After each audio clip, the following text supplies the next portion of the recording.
Hello guys, welcome to Alok code wise. तो आज का हमारा टॉपिक है different ways to write first Java program. आज हम लोग जावा के फर्स्ट प्रोग्राम को रन कराएंगे, उसके प्रॉपर सिंटेक्स को समझेंगे और कौन कौन तरीके या कौन कौन नए तरीके से हम लोग जावा प्रोग्राम को लिख सकते हैं, रन करा सकते हैं। एक एक प्रैक्टिकल को अच्छे से परफॉर्म करेंगे। तो चलिए आगे बढ़ते हैं। तो सबसे पहले हम लोग इसके पैरामीटर्स को समझेंगे कि इसमें कौन कौन से पैरामीटर्स यूज होते हैं। उसके बाद इसको एक एक करके इसका प्रैक्टिकल्स को अच्छे से परफॉर्म करते हैं। तो इसमें बात करें तो सबसे पहले इसका एक मेन मेथड्स क्रिएट करते हैं क्लास, जिसके कंटेन्स करता है मेन मेथड्स। मेन मेथड्स का मतलब हो गया कि बिना मेन मेथड्स के जावा के प्रोग्राम को रन करना पॉसिबल नहीं, इसलिए मेन मेथड्स का होना बहुत जरूरी है। तो इसके इस सब टर्म्स के let's see the meaning of the, इन सारे टर्म्स का जो यूज हुआ है पहले प्रोग्राम में, उसके मीनिंग्स को अच्छे से समझते हैं। तो इसमें सबसे पहला आता है क्लास। क्लास को अगर देखा जाए तो क्लास एक कीवर्ड है, रिजर्व कीवर्ड्स। कीवर्ड्स का मतलब होता है कि ये already pre defined reserve word होता है। जावा प्रोग्रामिंग लैंग्वेज में एक तरह से प्री डिफाइंड रिजर्व वर्ड होता है। इसका हर वर्ड का एक अपना अलग से मीनिंग डिफाइंड है, जिसको हम लोग रीड करते हैं, जिसको अंडरस्टैंड करते हैं और इसके यूज करते हैं। इसको हम लोग नॉर्मली यूज नहीं कर सकते, क्योंकि ये ऑलरेडी जावा ने डिफाइन कर रखा है इसके मीनिंग्स को, तो इसको हम लोग उसको फॉलो करते हैं। डिक्लेयर इन द क्लास, ये क्लास की तरह डिक्लेयर। उसके बाद बात करें तो सिंपल। सिंपल एक क्लास का नाम हो गया। जैसे क्लास सिंपल है, आप कुछ भी क्लास का नाम रख सकते हैं, चाहे वो मेन हो, कोई भी लेटर रख सकते हैं या फिर किसी का नाम रख सकते हैं। और इसमें भी कंडीशन होता है। अगर आप नोटपैड में रन कर रहे हो तो आपका इसका जो पहला लेटर होता है वो कैपिटल लेटर होता है। बाकी अगर कोई भी एडिटर में या फिर आईडी में यूज कर रहे हैं तो उसमें आप एडजस्ट कर सकते हैं, स्मॉल लेटर लिख सकते हैं। और नोटपैड में मोस्टली इसको कैपिटल लेटर में ही लिखते हैं। तो आगे बढ़ते हैं। तो दूसरे नंबर पे आता है पब्लिक। पब्लिक भी एक तरह से कीवर्ड है। कीवर्ड वही कि रिजर्व वर्ड होता है, प्री डिफाइंड जावा प्रोग्रामिंग में यूज होता है। ये एक टाइप से एक्सेस मॉडिफायर है। एक्सेस मॉडिफायर का मतलब हो गया कि ये पूरी तरह से एक्सेसिबल है। मतलब हर जावा को जो प्रोग्राम हम लोग लिख रहे हैं, इस प्रोग्राम में जहां भी हम लोग पब्लिक यूज करेंगे वो चारों तरफ से मतलब हर उस क्लास को एक्सेसिबल कर सकता है। मतलब कोई भी इसको पब्लिकली एक्सेस या विजिबल कर सकता है, इसलिए इसको पब्लिक बोलते हैं। और एक्सेस मॉडिफायर ऐसे चार तरह के होते हैं। इसको हम लोग आगे डिटेल्स में जानेंगे दूसरी वीडियोस में। तो अगला बात करते हैं स्टैटिक। तो स्टैटिक भी एक तरह से कीवर्ड है, जो कि ऑलरेडी जावा के थ्रू प्री डिफाइंड है, रिजर्व वर्ड है। अगर हम लोग कोई भी मेथड्स को डिक्लेयर करते हैं स्टैटिक, तो उसको हम लोग स्टैटिक मेथड करते हैं। मगर अगर मान लीजिए कोई भी अलग अलग से हम लोग कोई मेथड्स को क्रिएट करते हैं, उस मेथड में अगर हम लोग स्टैटिक को लिख दें तो वो मेथड जो होता है प्रॉपर तरह से एक स्टैटिक मेथड हो जाता है। तो core advantage of static method का देखा जाए तो इसमें कोई भी ऑब्जेक्ट का क्रिएट करने की जरूरत नहीं होती है। जब भी इसको हम लोग रन कराना चाहते हैं या फिर इसको हम लोग यूज करना है, तो इसके लिए हम लोग कोई भी अलग से ऑब्जेक्ट नहीं क्रिएट करना चाहिए। जैसे कि जब हम मेन मेथड जो एग्जीक्यूट होता है जेवीएम के थ्रू, तो उसमें ये does not required creating object to invoke. मतलब उसमें कोई ऑब्जेक्ट का जरूरत नहीं होता है मेन मेथड्स को कॉल करने के लिए। इसलिए इसको हम लोग ज्यादातर कहते हैं कि इससे हमारा जो मेमोरी होता है ना, वो काफी ज्यादा सेव होता है स्टैटिक यूज करने से। और बात करें वॉइड की, तो वॉइड एक तरह से रिटर्न टाइप है, जिसका मतलब होता है कि ये कुछ भी रिटर्न्स नहीं करेगा, कोई भी वैल्यू इसको रिटर्न नहीं करता। अगर हम लोग कोई मेथड्स बनाते हैं उसमें अगर वॉइड डिक्लेयर कर देते, इसका मतलब है कि वो कोई रिटर्न नहीं करेगा। जो उसके अंदर मतलब जो उस कोड के अंदर पास होगा वैल्यूज, उसको वो सिर्फ प्रिंट करेगा, अलग से कुछ भी रिटर्न्स नहीं करेगा। जैसे कि अगर हम लोग कोई मेथड्स को क्रिएट करते हैं, अगर उसमें इंटीजर को डिक्लेयर कर दें, जैसे कि एग्जांपल में देखा जाए तो, जैसे अगर हम लोग कोई मेथड्स को बनाते हैं, उसको स्टैटिक अगर डिक्लेयर कर दे और इंट कर दे, रिटर्न्स में दे दे प्ले,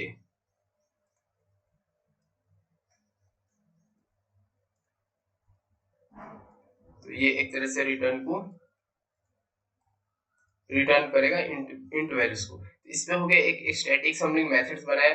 मेथड्स में हम लोग इसका जो वॉइड होता है इसको यूज नहीं किया, वॉइड्स की जगह पे हम लोग इंट को यूज कर रहे हैं। तो इंट्स में होगा कि ये आपको रिटर्न टाइप देगा। अगर हम लोग इंट को नहीं यूज करके वॉइड को यूज करते हैं, तो इससे ये होगा कि ये जो रिटर्न है इसका ये हट जाएगा, ये रिटर्न्स को मतलब कुछ भी रिटर्न नहीं करेगा। इसलिए हम लोग वॉइड को यूज करते हैं, ताकि अगर हम लोग कोई को वैल्यू को रिटर्न नहीं कराना हो, अगर हम लोग को वैल्यू रिटर्न कराना तो इंट को इंट यूज करते हैं। मेन की बात की तो मेन रिप्रेजेंट करता है starting point of the program. जो ये मेन है, आपको एक तरह से देखा जाए तो ये एक स्टार्टिंग पॉइंट है। तो यहीं से इसी मेन से नीचे से इसी मेन के साथ प्रोग्राम जो हमारा रन करना स्टार्ट करता है। इसी मेन में जो-जो हम लोग ऑपरेशंस परफॉर्म करेंगे उस ऑपरेशन को रीड करके वो आगे का कोड को परफॉर्म करता है।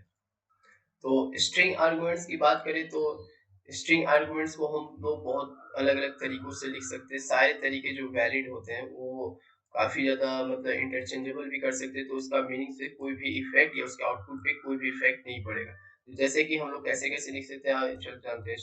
पहला होता है कि स्ट्रिंग हम लोग अ, जो मेंशन है उस तरीके से लिख सकते हैं। दूसरा हो गया कि स्ट्रिंग को हम लोग जो स्क्वायर ब्रैकेट उसको पहले यूज़ कर सकते हैं। और होता है स्ट्रिंग को हम लोग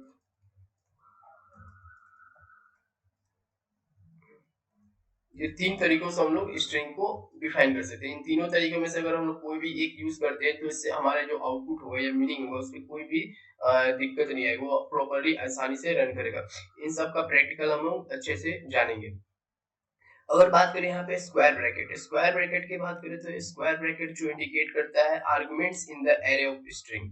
जो स्ट्रिंग में आर्गुमेंट्स जो भी हम लोग इसमें पास करेंगे, चाहे उसमें कोई भी वैल्यूज हो गया या तो प्रॉपर्ली इसको इंडिकेट्स करता है, उसको परफॉर्म करता है। जो कीवर्ड इसको यूज किया गया स्ट्रिंग कीवर्ड्स इसको इंडिकेट्स करता है टाइप ऑफ एलिमेंट्स, मतलब किस टाइप्स के एलिमेंट है। अगर हम लोग स्ट्रिंग्स में अगर इंटीजर वैल्यू लेते हैं तो इंटीजर आर्गुमेंट पास करते हैं। फिर अगर हम लोग फ्लोट लेते हैं तो फ्लोट पास करते हैं, डबल लेते हैं तो डबल पास करते हैं। तो ये हम लोग को डिक्लेयर करता है कि कौन से टाइप्स के एलिमेंट्स को हम लोग पास कर सकते हैं, उसे स्ट्रिंग इंडिकेट्स करता है। जो पैरामीटर नेम जो आरजीएस उसको हम लोग आर्गुमेंट्स भी करते हैं। ये जो काफी ये कोई भी टाइप्स का पैरामीटर्स को वैलिड आइडेंटिफायर को यूज करने में रेफर करता है इनसाइड में। तो इसके अंदर जो हम लोग कोई भी आर्गुमेंट्स को आराम से यूज कर सकते हैं। तो अब हम लोग बात करते हैं system dot out dot println. ये एक टाइप का स्टेटमेंट है जिसमें हम लोग कोई भी आर्गुमेंट को पास करते हैं ताकि उस आर्गुमेंट्स को हम लोग इजीली प्रिंट करा सके। तो सिस्टम डॉट आउट डॉट में अगर हम लोग कोई भी आर्गुमेंट्स या कोई भी वर्ड्स को अगर मेंशन करते हैं तो ये इजीली उसको प्रिंट करता है। जैसे कि आपने इसमें हेलो वर्ल्ड मेंशन कर रखा है तो ये ऑटोमेटिक प्रिंट कर देगा। अगर इसमें हम लोग कोई आर्गुमेंट्स भी पास करते हैं, जैसे कि आर्गुमेंट्स पास कर रहे हैं, वैल्यूज पास करें तो इसको इजीली वो प्रिंट कर देगा। इसमें जो एक वर्ड है प्रिंट एलन मेथड्स को क्या करता है डिस्प्ले करता है रिजल्ट मेथड्स को या फिर रिजल्ट को डिस्प्ले करता है मॉनिटर पे। मॉनिटर बोलने का ये कंसोल पे आपको एक आउटपुट प्रोवाइड करेगा। उसमें जो जो प्रिंट होगा या जो जो पैरामीटर्स को या जो जो आर्गुमेंट्स को इसके अंदर पास करेंगे वो प्रिंट करा के कंसोल पे प्रिंट करता है। तो इसमें हम लोग और भी प्रिंट का अगर हम लोग simple system dot out dot print ln use करते हैं, सिस्टम डॉट आउट डॉट सिर्फ प्रिंट यूज करते हैं प्रिंट। तो ये एक तरह से हमारा जो आउटपुट होगा सिंगल लाइन में ही देगा। जैसे हेलो अगर प्रिंट करते तो ये सिंगल लाइन में ही देगा। और इसके साथ एक और system dot out dot print है। प्रिंट सिर्फ प्रिंट को यूज करते थे, इसी के पास ही एक और हेलो वर्ल्ड को प्रिंट कर देगा। अगर एलन यूज करते तो ये जो आउटपुट इसका जो प्रिंट होगा आउट हेलो वर्ल्ड ये दो नीचे वाले लाइन में प्रिंट करेगा। मतलब ये ऊपर हो गया, उसके बाद अगर एलन यूज करते हैं प्रिंट एलन यूज करते हैं तो इसके नीचे आउटपुट को प्रिंट करता है। इन सब को एक एक करके हम लोग अच्छे से प्रैक्टिकल में जानते हैं। तो बने रहिए वीडियो के साथ। स्टार्ट करते हैं। आज हम लोग स्टार्ट करेंगे जावा का पहला प्रोग्राम। तो इसका प्रैक्टिकल करते हैं, आगे बढ़ते हैं। तो सबसे पहले प्रैक्टिकल करने से सबसे पहले आपको ये करना है कि आपको इक्लिप्स को अपने सिस्टम में इंस्टॉल करने हैं। तो आपको इंस्टॉल कहाँ से करना है, सबसे पहले आपको जाना है गूगल पे, गूगल क्रोम पे। यहाँ पे आपको टाइप करना है इक्लिप्स डाउनलोड।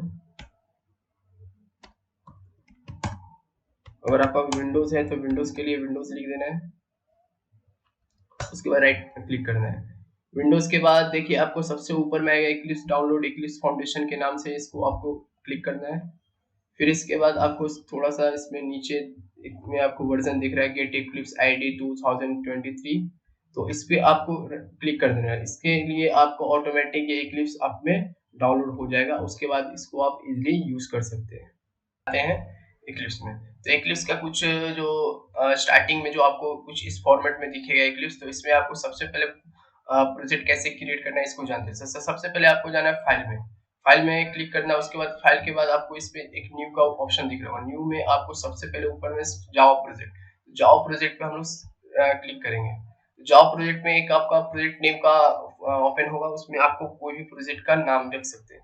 इसमें हम लोग लिखते हैं जावा फर्स्ट प्रोग्राम।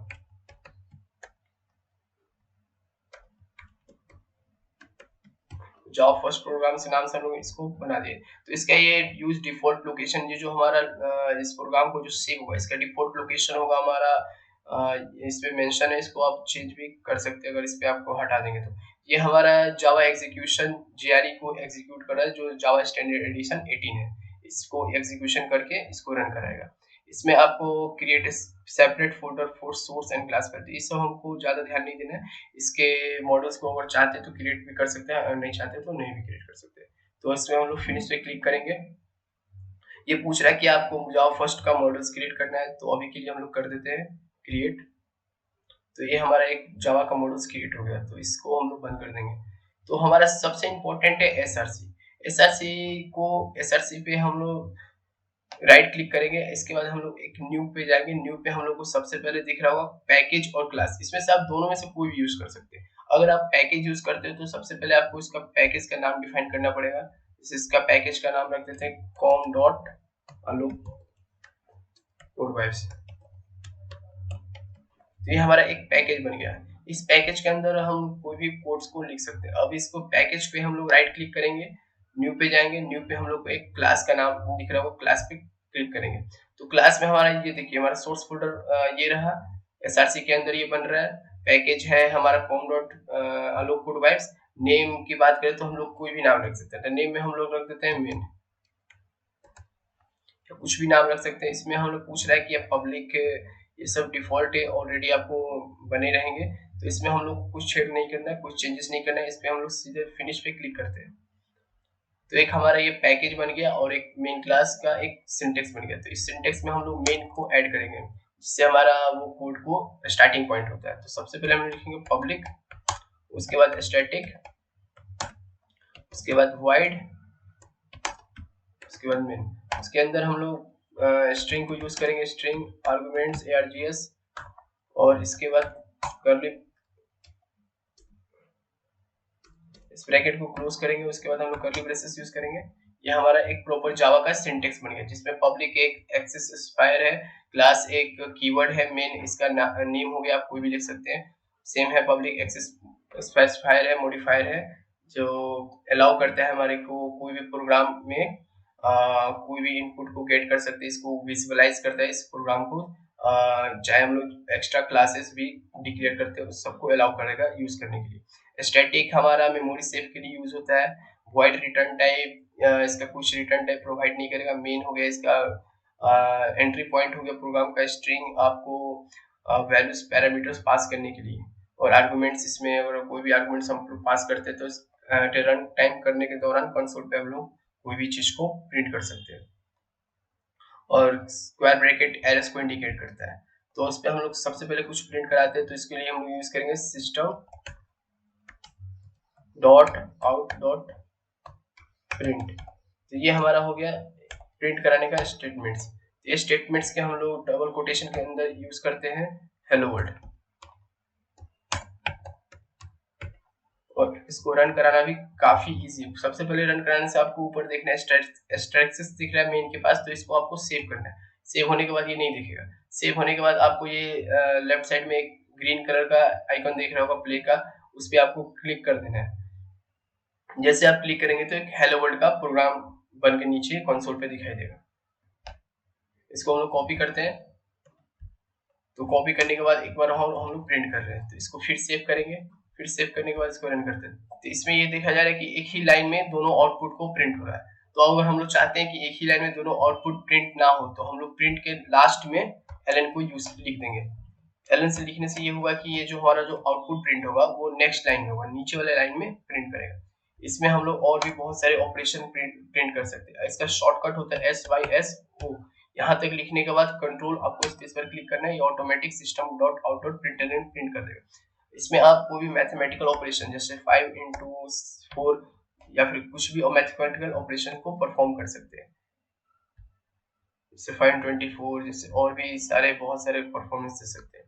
तो इस सिंटेक्स में सम कुछ चेंजेस करेंगे, जो चेंजेस करके चेक करते हैं क्या ये सिंटेक्स और फॉर्मेट्स को फॉलो करता है कि नहीं, जो जो जावा में डिफाइंड है। तो सबसे पहले हम लोग यहाँ पे आते हैं नीचे, सबसे पहले इसको हम लोग कमेंट करते हैं, क्योंकि एक नॉर्मल सिंटेक्स है जो ज़्यादातर मोस्टली प्रोग्राम में यूज़ करते हैं। तो सबसे पहले हम लोग लिखते हैं पब्लिक, फिर स्टैटिक, फिर वॉइड मेन। अगर हम लोग स्ट्रिंग्स में को करली ब्रेसेस पहले दे दे और आर्गुमेंट्स में args, तो क्या ये हमारा कोड रन करेगा? इसके बाद हम लोग चेक करते हैं, तो हाँ ये कोड इजिली रन कर रहा है। इसमें आपको स्ट्रिंग्स में अगर ये स्क्वायर ब्रैकेट को पहले भी यूज कर लेते हैं तो इससे कोई इसको दिक्कत नहीं है। फिर इसमें और भी चेंजेस करके चेक करते हैं।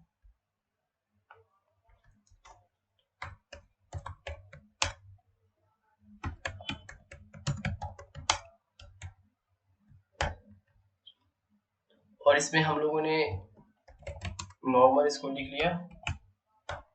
तो ये अगर हम लोग इसमें से string डॉट args जो हम लोग लिखे हैं, अगर हम लोग इसको चाहें तो इजिली, अगर हम यहाँ करली ब्रेसेस देते हैं,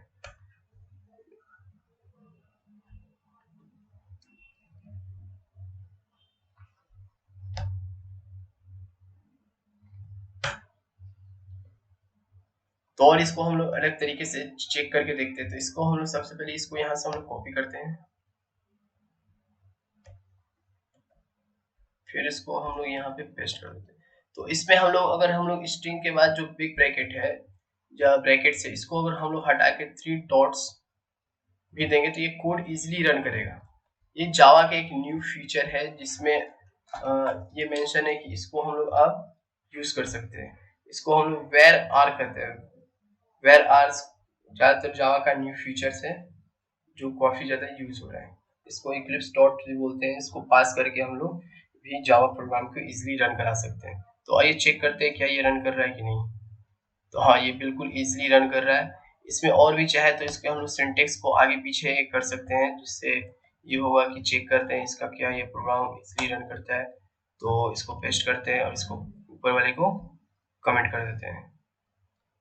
कमेंट के लिए कंट्रोल स्लैश यूज करेंगे, ये इजीली कमेंट होगा। यहाँ पे स्टैटिक जो है पहले, अगर स्टैटिक को चाहते हैं हम सबसे आगे करें तो इसको हम रिलीज डिलीट करते हैं। उसके बाद हम लोग पब्लिक को यूज करते हैं। तो क्या ये इस फॉर्मेट में रन करता है कि नहीं, चेक करते हैं। हाँ ये इस फॉर्मेट में भी इजीली रन कर जा रहा है। कि अगर आप चाहते हैं तो इसको और भी तरीका है, जैसे इसमें आप चाहते हैं इसको अलग अलग तरीके से रन करना तो इसको भी कर सकते हैं। इसमें बाद इसको इसमें अगर हम चाहें तो फाइनल को भी यूज करते हैं, जैसे पब्लिक स्टैटिक वॉइड है। इसमें अगर फाइनल कीवर्ड को अगर यूज करते हैं, फाइनल कीवर्ड को यूज करने के बाद भी इसको हम इजिली रन करा सकते हैं। तो इन सब तरीकों से आप जावा के प्रोग्राम को इजीली रन करा सकते हैं। इन सब तरीकों से ये है कि आप कोई भी अगर एमसीक्यू के एग्जाम देते हैं तो उसमें ये होता है कि जावा के जो सिंटेक्स है इसमें काफी ज्यादा चेंजेस किए जाते हैं, ताकि चेक करने के लिए कि क्या आपको प्रॉपर उसके सिंटेक्स के बारे में पता है। तो इन सबको अगर आप अच्छे से डिटेल्स में जान लेते हो तो आप एमसीक्यू में अच्छे स्कोर कर सकते हो। अगर आपको वीडियो अच्छा लगा तो please like share and subscribe करें आलोक गुड वाइब्स को। Thank you for watching.